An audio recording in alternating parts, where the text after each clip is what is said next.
कर्नाटक के बेलगाम जिले में एक छोटा सा कस्बा है कित्तूर। एक बार यहाँ पर नरभक्षी बाघ का आतंक फैल गया। जनता काफी डरी हुई थी। उस समय कित्तूर में राजा मल्ला सारजा का शासन था। नरभक्षी बाघ को मारने के लिए राजा निकले। राजा ने उस पर बाण चला दिया। बाघ घायल होकर गिर गया। जैसे ही राजा बाघ के नजदीक पहुंचे तो देखते हैं कि बाघ पर एक नहीं बल्कि दो दो तीर लगे हुए थे। राजा को थोड़ी हैरानी हुई कि यह दूसरा तीर किसने चलाया। तभी उनकी नजर पास में खड़ी सैनिक वेशभूषा में सजी एक सुंदर कन्या पर पड़ी। राजा को समझते देर न लगी कि दूसरा बाण कन्या का ही है। ये बहादुर कन्या कोई और नहीं बल्कि रानी चेन्नम्मा थी, जो आगे चलकर इन्हीं राजा मल्ला सारजा की पत्नी बनी। कहानी आज से 2 सदी पुरानी है, लेकिन महिला होते हुए भी तब रानी चेन्नम्मा ने घुड़सवारी, अस्त्र शस्त्र चलाने और युद्ध कला की शिक्षा पाई थी। उन्हें संस्कृत, कन्नड़, मराठी और उर्दू भाषाएं आती थी। यही रानी चेन्नम्मा ने आगे चलकर अंग्रेजों के खिलाफ पहला सशस्त्र विद्रोह किया था। इनके विद्रोह के कारण उस जमाने में भारत की सियासत हमेशा के लिए बदल गई। सियासत में आज इन्हीं रानी चेन्नम्मा यानी कर्नाटक की रानी लक्ष्मीबाई की कहानी। नमस्कार, मैं उपेंद्र कुमार। तो चलिए रानी चेन्नम्मा की कहानी की ओर बढ़ते हैं। रानी चेन्नम्मा का जन्म 23 अक्टूबर साल 1778 में कर्नाटक के बेलगावी जिले के एक छोटे से गांव ककाती में हुआ था।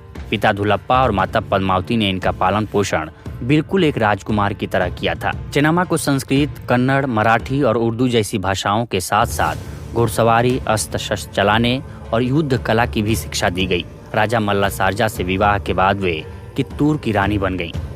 साल 1824 में राजा मल्ला सारजा की अचानक मौत हो गई। इसके कुछ ही महीने बाद उनके इकलौते बेटे की भी मौत हो गई। अपने बेटे की मौत के बाद उन्होंने शिवलिंगप्पा नाम के एक दूसरे बच्चे को गोद लेकर इसे अपनी गद्दी का वारिस घोषित कर दिया। लेकिन ब्रिटिश ईस्ट इंडिया कंपनी ने अपनी हड़प नीति यानी द डॉक्ट्रिन ऑफ लैप्स के तहत रानी के इस उत्तराधिकारी को स्वीकार नहीं किया। दरअसल अंग्रेजों की हड़प नीति के तहत ये था कि अगर आपकी कोई निजी संतान नहीं है तो आप अपनी विरासत को बढ़ाने के लिए किसी दूसरे की संतान को गोद नहीं ले सकते। आपको अपना साम्राज्य अंग्रेजी शासन में मिलाना होगा। हालांकि उस समय तक औपचारिक तौर पर हड़प नीति लागू नहीं हुई थी। इसके बावजूद ब्रिटिश शासन ने शिवलिंगप्पा को निर्वासित करने का आदेश दे दिया। रानी ने अंग्रेजों का आदेश नहीं माना। उन्होंने बड़ी ही विनम्रता से बॉम्बे प्रेसिडेंसी के लेफ्टिनेंट गवर्नर लॉर्ड एल्फिंस्टन को एक पत्र भेजा और उनसे आग्रह किया कि वह कित्तूर के मामले में हड़प नीति लागू न करें। लेकिन उनके आग्रह को अंग्रेजों ने बड़ी ही बेरुखी से ठुकरा दिया। दरअसल अंग्रेजों की नजर कित्तूर के खजाने और आभूषणों के जखीरे पर थी, जिसका मूल्य उस वक्त करीब 15 लाख रुपए था। अंग्रेजों ने 20,000 सिपाहियों और 400 बंदूकों के साथ कित्तूर पर हमला कर दिया।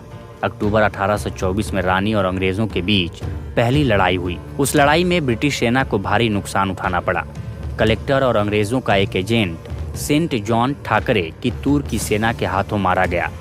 इसके अलावा कित्तूर के बहादुर सैनिकों ने 2 ब्रिटिश अधिकारियों सर वॉल्टर एलियट और स्टीवेंसन को बंधक बना लिया। मजबूर होकर अंग्रेजों ने समझौते का रास्ता अपनाया और वादा किया कि वह कभी भी युद्ध नहीं करेंगे। रानी ने भी दया भाव से ब्रिटिश अधिकारियों को रिहा कर दिया। लेकिन अपनी फितरत से मजबूर अंग्रेजों ने रानी को फिर धोखा दिया और दोबारा से युद्ध छेड़ दिया। रानी चेन्नम्मा अपने सहयोगियों संगोली रयन्ना और गुरु सिद्दप्पा के साथ बहुत ही बहादुरी से लड़ी। लेकिन अंग्रेजों के मुकाबले कम सैनिक और सीमित संसाधन होने के कारण वो हार गईं। उनको बेलहोंगल के किले में कैद कर दिया गया। वहीं 21 फरवरी 1829 के दिन रानी वीरगति को प्राप्त हो गईं। इससे पहले कि हम आगे बढ़ें, मैं आपको बताना चाहता हूं कि क्वीन का एक पॉडकास्ट है उर्दूनामा, जिसकी होस्ट फबेहा हैं। इस हफ्ते फबेहा अपने उर्दूनामा एपिसोड में प्यार की तीसरी स्टेज हिज्र यानी जुदाई के बारे में बात कर रही हैं। इससे पहले उन्होंने नजर और कशिश पर भी 2 एपिसोड किए हैं। ये सभी आप अपने मनपसंद पॉडकास्ट प्लेटफॉर्म पर सुन सकते हैं, तो सुनिएगा जरूर। तो आइए अब बढ़ते हैं रानी चेन्नम्मा की कहानी की ओर। उनकी पहली जीत और विरासत का जश्न अब भी कर्नाटक में मनाया जाता है। हर साल कित्तूर में 22 से 24 अक्टूबर तक कित्तूर उत्सव लगता है। उनकी एक प्रतिमा नई दिल्ली के पार्लियामेंट हाउस में लगी है। रानी चेन्नम्मा की कहानी झांसी की रानी लक्ष्मीबाई की ही तरह है, इसलिए उनको कर्नाटक की रानी लक्ष्मीबाई भी कहा जाता है। वो पहली भारतीय शासक थीं जिन्होंने ब्रिटिश ईस्ट इंडिया कंपनी के खिलाफ सशस्त्र विद्रोह किया था। कित्तूर के युद्ध में भले ही अंग्रेजों की सेना के मुकाबले रानी चेन्नम्मा के सैनिकों की संख्या कम थी और उनको गिरफ्तार किया गया, लेकिन ब्रिटिश शासन के खिलाफ बगावत का नेतृत्व करने के लिए उनको अब तक याद किया जाता है। अंग्रेजों के खिलाफ रानी के बगावती तेवर ने भारत की सियासत को हमेशा के लिए बदल कर रख दिया। इसी विद्रोह के बाद भारत के अन्य शासकों और सैनिकों में अंग्रेजों के खिलाफ एक विरोध उत्पन्न हुआ, जो साल 1857 के पहले स्वतंत्रता संग्राम के रूप में देखा गया। ये कहानी आपको कैसी लगी हमें क्विंट के ईमेल आईडी या इंस्टाग्राम पर लिखकर बताएं, और सियासत का अगला एपिसोड किस पर होना चाहिए ये भी सुझाव दें। अगर आप इसका वीडियो देखना चाहते हैं तो आप क्विंट हिंदी के यूट्यूब चैनल पर देख सकते हैं। तब तक के लिए नमस्कार, फिर मिलते हैं एक नए एपिसोड के साथ। तब तक के लिए नमस्कार।